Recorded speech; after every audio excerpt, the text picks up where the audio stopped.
That's fine, a pleasure. We are returning to Your Christmas or Mine. This is great news. I love Wonderful the news. first one. Yeah. So, for people who haven't seen it, Asa, set the scene. Where were we and where do we find the characters in part deux? So, it's the first film. If you haven't seen it, it follows Hayley and James and their two families, and there's a little Christmas mix-up. They both try and spend Christmas with each other, but end up getting stuck at each other's family homes for Christmas. So I'm stuck with her family. As you do. She's stuck with my family. Yeah. And bear in mind, these are two very different families with very different Christmas traditions. You can imagine the sort of chaos that ensues. Yes. Oh, gosh. And this time around, we're at the top of the Alps. We've gone skiing in the Austrian Alps, Yeah. and it may or may not have something to do with my character, Jeff, mixing up the luxury hotel and the kind of shed in the forest. Yeah. So, yeah, that's the mix-up, like the first one, and, yeah, even more chaos ensues this time around. Well, don't you, actually, tell us a bit more about Jeff, because, that's James's girlfriend's dad. Yes. Right, so tell us a bit about his character. He's an ice cream van man from Macclesfield, and he's a lovable bundle of fun. His heart's in the right place, but he's a bit kind of rough around the edges. I've always said it's the closest character I've played to my own dad. Hello, Dad.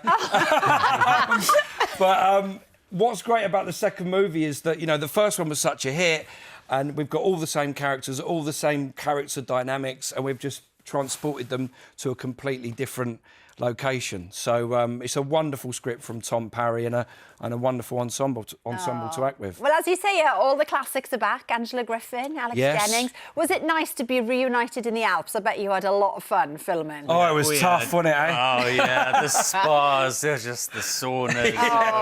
Hell. Tiring, exhausting stuff. No, it's honestly one of my favourite parts about the films are the people we get to work with. And it's, when we got the script for the new one, it didn't matter where it was. I was like, I'm there. It's, yeah. And what about Jane Krakowski? Yeah, we got a newcomer. She is a fantastic new addition to the cast. You Yeah. might know her from, Ally McBeal. McBeal. And all the 30 Rock. shows that she's been in. And Yeah. she's Humphrey's new American girlfriend. She's such a brilliant addition.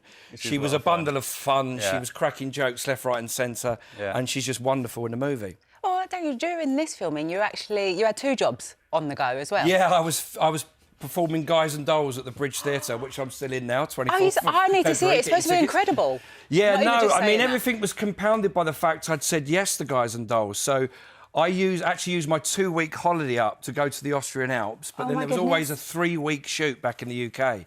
So for 3-week stretch, I was performing in the evening and filming in the day. So I was kind of existing on 5 hours sleep. Yeah. I looked shocking, didn't I? And sometimes the lines were blurred. Sometimes Nathan would Detroit would walk into the Alps and he'd be like, "Oh, hang on, it's Yeah.